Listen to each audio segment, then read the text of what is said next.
were honest with themselves. We're dinks. We've been sucked into a death cult. We're dinks. We're putting our immediate hedonistic desires above our long-term genetic interests. We're dinks. We're part of a selection event, and we've been selected out. We're dinks. We're coping with the fact that we're going to be failures as organisms. We're dinks. When we're older, we're going to look back on our lives with a profound sense of regret. We're dinks. We're going to die cold, alone, and with no one in the world who loves us. We're dinks. When we die, we will leave no future and exist merely as economic units to consume products to conceal our existential crisis. Dinks. Having a kid is so expensive. No thanks. Also dinks. But even aside from the money issue, when they asked young people why they don't want kids, only 17% said it was for genuine financial reasons. 56% said it was because they just don't want to. Study by Pew Research said. So let's go back to that because that was interesting. So according to a 2021 Pew Research study, found that 44% of non-parent age 18 to 46 said it's not too likely or not likely at all that they'll ever have kids. Of those unlikely to have kids, 56% said the reason was that they don't want to. This is self-centeredness, right? This is me culture. This is Peter Pan syndrome. This is, hey, I don't want to be responsible for someone else because I just want to self-indulge in my own, seeking of pleasure, right? And it is bleeding into all this other stuff. This is where I think feminism derives from. I even say red pill too. Like the red pill movement is in this same category as well. Is that, hey, like I want to pursue pleasure and I want to maximize my pursuit of pleasure. And it's this cultural perspective of viewing children as burdens instead of blessings. Because the blessing is, hey, my genetic line is going to continue, right? Even if people forget about me, someone exists because of the decision I make, regardless if they remember who I am, if they know my name, if they know my history, if they know my story. That's something that will persist into the future. And imagine the selfishness of these people where you're tied to, since the beginning of human history, your ancestors have pushed the genetic line forward. And with you decide, oh, my career is more important than extending my genetic legacy. I had this saying that I always tell myself that I do not work. I work to live. I don't live to work.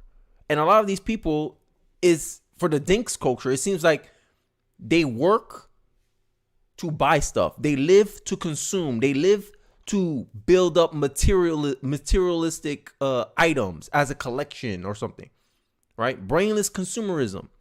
The same people will be like, oh, money's not a factor. And you wonder why in our dating culture today, women are out here asking men for what's in their bank account, how much money they make. Because we're a culture without any morals, right? Our public school system essentially taught us to be this way, taught us not to care about morality, only care about our best interests, our self-interest. And this goes into the video topic of the level of thinking, is that a lot of people think very almost impulsively now.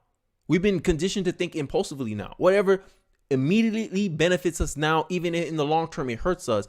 As long as we get that short-term pleasure, YOLO, it's been conditioning us, bro. Like it's insane how we are literally being socially engineered to have less kids, whether it be for climate change reasons. Oh my God, the world's going to end in 12 years. What's the point of having kids if we're all going to die in 12 years? All this fear mongering. And it's mostly on the left. This stuff is happening. But then these same people who don't have kids, they will be the same people that want to have a say in education. Oh, you should raise your kids like this. Your kids should have these values. It baffles me. But I digress. Let's get back into the video. Study by Pew Research Center found that 44% of non-parents aged 18 to 49 said they were not likely to have kids ever. That's up by 7% since 2018. They're literally terminating their own bloodlines just so they can briefly prolong their selfish, atomized avarice. We make fun of women for the no eggs thing, and we'll continue to do so. You don't have any dinks. But if anything, the men are even worse. Some are so cooked by their dink wives, they'll literally get their private parts mutilated. With a woman who says she never wants kids. Do me a favor. I hope I didn't get copyrighted for that, but damn.